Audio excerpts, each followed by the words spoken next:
I was 6 years old when like any other kid, you're just having a good Sunday morning.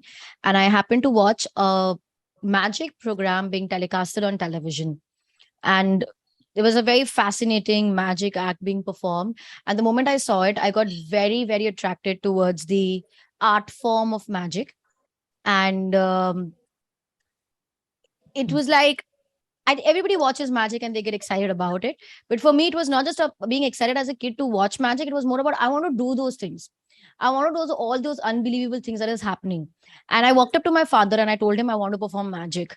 It took 10 months to find people who teach magic, to set up things, to build equipments, to find choreographers, to learn dialogues. Somehow got in touch with a group of people who assist magicians in their show. Convinced this group of people to teach me magic. So for me, it happened I had like the Uno reverse.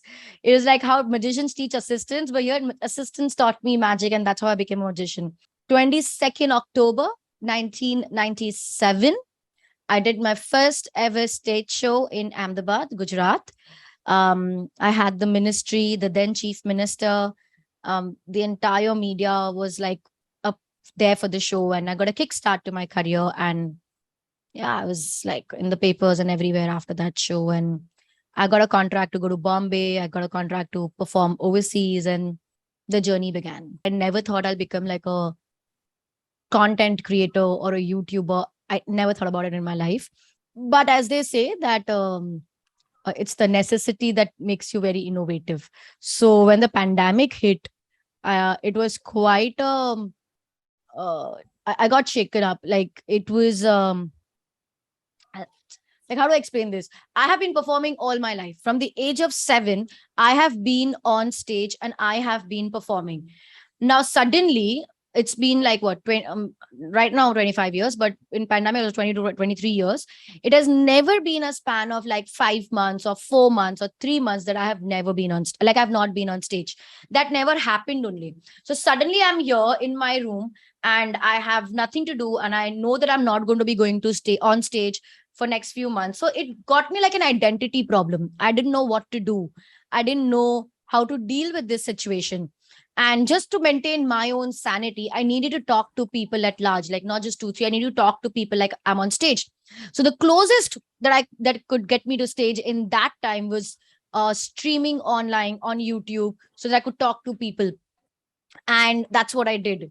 I always thought that people just want me to perform magic because I always thought why else people would want to watch me. That's my identity. But when I went online and I started streaming, I realized, oh, even if I'm not performing magic and I'm just chilling with them, like I'm playing like tic-tac-toe or a chess game or just learning, even if I'm learning something new, people like to watch that. People love to see the process. People love to see who I really am, like the raw, authentic self of a creator. And I was surprised by that. And I think it was in the process I realized that people want to connect with the person you are and then with the artist you are. And if they do, even if you're a great artist, but if you didn't, they do not connect with the person you are, I don't think you'll be able to make a community that typically I have right now. I think creator economy is the new thing. It is going to magnify itself at a very fast pace because the users for the phone are increasing, the users on internet are increasing. Similarly, people who market their things would also increase on the internet because that's where people are, and creators become this medium to reach to people. Creator economy is not just creators distributing content or distributing brand names. It's also about how they become a part of the creative process of designing, of making campaigns, and doing so much more, writing scripts, directing, and a lot more other things. So I think creator economy is going to be a part of every sector eventually, in some way or the other. Be extremely responsible creators. Sometimes we don't realize who's watching our content, and we just do it because mujhe karna hai. But there might be kids being affected by that. There'll be people out there watching it and not knowing.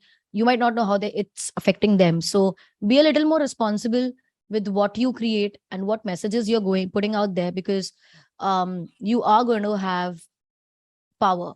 It could be above power over 10,000 people, or it could be above 10 lakh people.